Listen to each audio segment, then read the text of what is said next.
เอาพี่น้องเอ้ยทักทายสบายดีเด้อพ่อแม่พี่น้อง FC เบ่สุขุทุกคนอ่าบ้านปลาแก้วและบ้านเลือกพัวพี่น้องเอ้ยเนาะ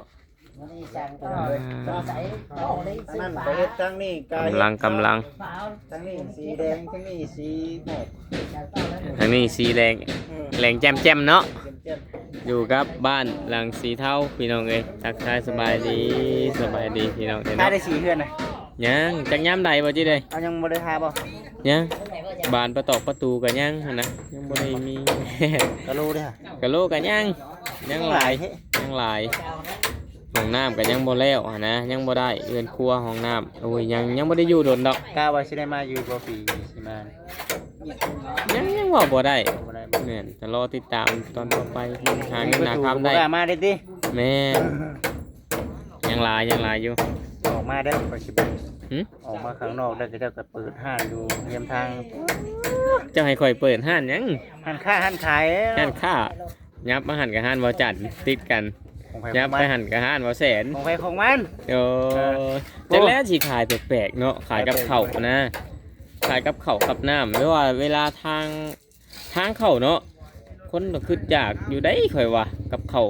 อันนี้สุดแล้วแต่หูขึ้นปัญญาของไผลาวตัวนี้เด้อเนาะ กับเฮ็ด มัน เฮ็ดตังหมู่ก็ได้นี่ แม่นเพราะว่าขายเครื่อง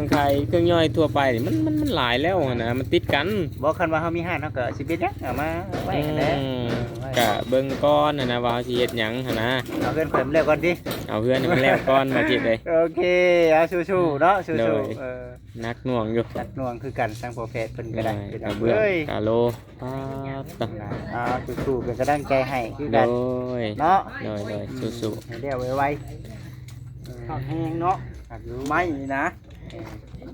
ง่าย ๆไม่กะคักเฮือนกะงามพี่น้องเอ้ยเนาะ ๆโอเคเด้อ โดยสร้างกำลังเก็บอันนั้นนะโอชิว่าสร้างนะโอ้ เว้นอันนี้มันสร้างเนาะ เมื่อยเพิ่นว่าจากเลิกแต่เว้นเนาะเอ้า คือว่าได้หลายปานนี้ได้ทางเองมื้อเทพื้นบ่มื้อนี่มุงก่อนจะบ่ฮ้อน มุงก่อนแต่เช้า ถ้าได้ช่างสังกะสีมาแล้วกัน โอ้ สัมภาษณ์ช่างนี่เนาะ ยังฉิดขนของอยู่ยัง โอ้ ฉิด บ่รบกวนช่างเลยก็แล้วกัน ไปซะนะ โอ้ย ว่าสิถามเป็นจังได๋สิมุงก่อนหรือสิเทพื้นก่อน เพิ่นต้องเบิ่งช่างกระทรวงกระสี บ่ได้อยากให้มุงก่อนได้น้องโอเค แม่นจังบ่แดด วิศวะบอกว่าวิศวกรบอกให้มุ่งก่อนเป็นเทศอื่นเขาว่า ปูนเฮานี่จะได้ผลมันตกมื้อแรงนี่นั่นเด้ พกไว้เด้ เด้ วิศวกะได้จ้ะจะได้ในนางกินตะแคงเนี่ย โตใช่วิศวกะเฮานะ นั่นวิศวกะ หนักเลยวิศวกะนะ เต็มที่ก็บ่ได้เลย บอกว่าน้ำอีกได้วิศวกะนี่ แท้เลยเนาะ แม่น จะเอาแหลมไปช่างเครื่อง เออ แล้วปุ๊บ กะเอาบ่นี่นะ บอกกล้าเลยแท้ ต้องเลยแท้คำว่ากะนี่มันบ่ได้ได้ ต้องเอาให้มันชัดเจนเด้อได้ จับให้ได้ก่อน คือบ่เสมอ แท้แม่นเฮาสิเอาลื่นข่าวลงประมาณ10เซนประมาณนี้จังพอดี ให้มันลงเสมอกันแล้วตีมันก็ยาวมัน 2.50 ตีนมันก็มี ก็เสมอกันนั่นแหละลุงตีนมัน เอาขึ้นเอาลงบ่ได้เลยเพราะว่าจะจับ ร้าน จั สั่ บ งสี่สั่งแบบเดียวกันเลยว่ะตัวยาวตัวสั้นทำกัน คนละ4บ่หรือ4เดียวกัน เอาอีกแหละ สีเดียวกัน เรียนว่าจากสไตล์ ตัวนั้นนะให้เบ้าลีเป็นคนตัดสินตัวน่ะ บ่ช่างพร้อมก็ได้ไปให้น้ำหน้ามือ เล่นเฉลามาไวกว่าเนาะ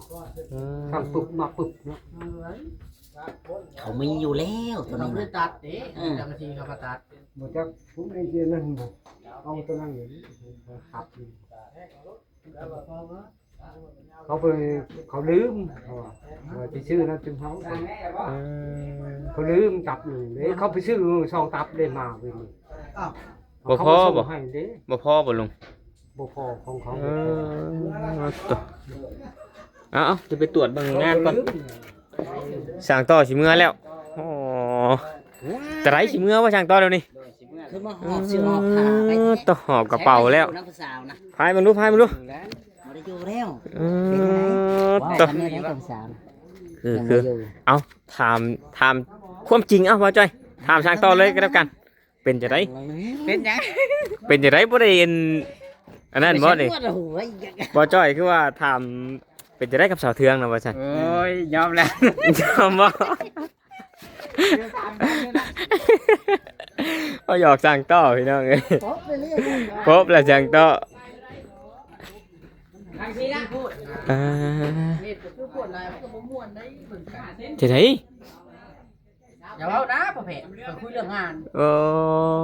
ตัว ข่อยเครียดได้เวลาข่อยคุยเรื่องงานข่อยจริงจังเลย จริงจังข่อยก็จริงจังคือกันเบาหลีเอ้ย โอ้แอ๋อยู่ ข่อยต้องเอางานเป็นอันนั้นไดบ่แม่นสิเฮ็ดลิ้นอยู่หั่นบ่เป็นได้พูนทางนั้นกำลังแทก บืนมาและดินชายทั้งนั้น เดี๋ยวข่อยบอกเขามาส่งตัวแรกนี่แหละเขามาแล้ว ตอนแรกเขาก็มาถอกไว้ จะบอกเท่าแก่แล้วของเขาเลยนะ ทราย ตามเก่าเลย ทรายบ่พอเนาะ เลยบอก ถูกแล้วเขาก็เทได้น้ำเขาพ่อจะเอาน้ำเลยแท่ง อ่าส่งแทงเพิ่นเนาะ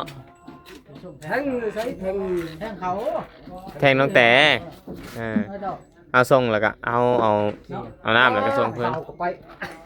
ก็เป๋าใหญ่ดิ โอ้กระเป๋าใหญ่แล้วมื้อหน้าเพิ่นสิฮุบเสื้อผ้ามาประจักแล้วเนาะก็บ่ได้ช่างต่อก ระเป๋าถุงน้ เออขวดน้ำเพิ่นเอามือให้น้ำบ่น่ะ ำมา เอ ให้แล้ว อเอาข่อยสิยินน้ำให้ดอกนะข่อยมาบื้นนะแต่ว่าแต่เจ้าขึ้นโค้งหลังคา ว่าสิพันว่าสิ เม็ด40เบานี่กายเมื่อละเมื่อเช้าเป็นกระสีไว้เลย ไปดิ มื้อเช้าทางมาส่ง จากแมตรนั่นน่ะ 3 เม็ด40 3 เมตร 40 ได้นะ เดี๋ยวไปที่ร้านใช้ ได้ไปเท่าไรเลย แห้งข้าวยังเม็ดเท่านั้นก้อนเลย 2 เมตรนะ แห้งไม่ละแห้งครับทั้งนั้นแต่ว่า ข้างหน้าจะข้างของน้ำเด้ข้างที่ห้องนะ แล้วของร้านนี่ใช่เลยแดงดิ2 ด้านนั้นก็ที่ร้าน เออ บบ จะได้ มันหอดตัดนะมันหอดเป็น4 แผ่น นึ่งแท้นึ่ง ว่าเอาไปสั่งต่อ 3ตับ เออ 4ตับ5ตับอันนี้ก็เนาะเอา6ตับอยู่พอดีอยู่พอดีได้เอาตัวทั้งเนาะทั้งนั้น เขาต้องตียอดลงมาไว้หนึ่งเลยบอ บ้า ได้ นพร้อมบ่ เรียบเบิดแล้วทวน ไม่ละแน่นี่ว่างประมาณเนี่ยเจ็ดทีแปดตับดีทางปันลมแล้วมันพอดิ บ้านลงพ่อก็ บ่ค่อยที่เอาทางกะทิราคามันราคาต่ำกันแล้วก็ที่เอาทางกะทิอยู่ที่ก็ทิ้งก้อนไว้จังห้าง คอนคุ้มพี่น้องเอ้ยทำผมมาแล้ว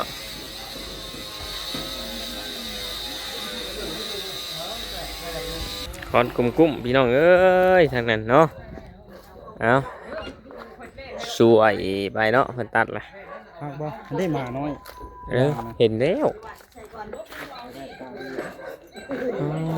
ต่อ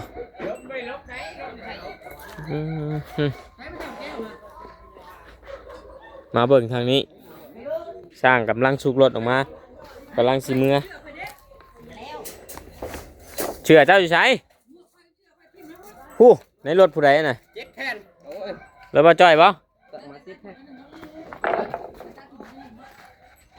ตัดแต่แผ่นนั่นแหละ เออ มันยังอยู่ ดึงช่างต่อมาแน่เบิ่ง แน่ยังมันก็ได้แหละ โอเคเนาะ ไอ้ตัวนี้มันชอดอยู่ลุ่มเลย ประมาณถอดอยู่เทิงคือเก่า เอาอีกหนึ่งหน้าฟ้าหนึ่ง แล้วเพิ่นให้มันในหลังคา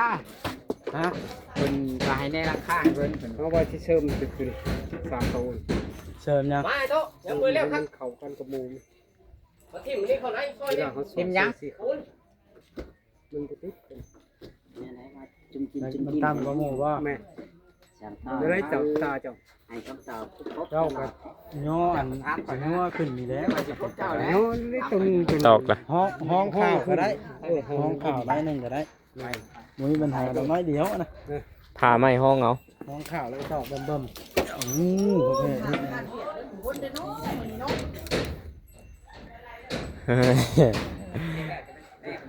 เห็นไหมออกฮันเวียดวะ ก็สตาร์ทคลิป คิดว่าสิออกฮันเวียดบอลีชวนออกฮันเวียดได้ทางไหน เดี๋ยวนอกกันยังน่ะ ทางมือเนาะอ้าวสร้างเพิ่นกำลังไหวปูนพี่น้องเลยเนาะ ดูแฮงบ่สังเวียนก็ใส่ต่อ ดุแหงจวดจาด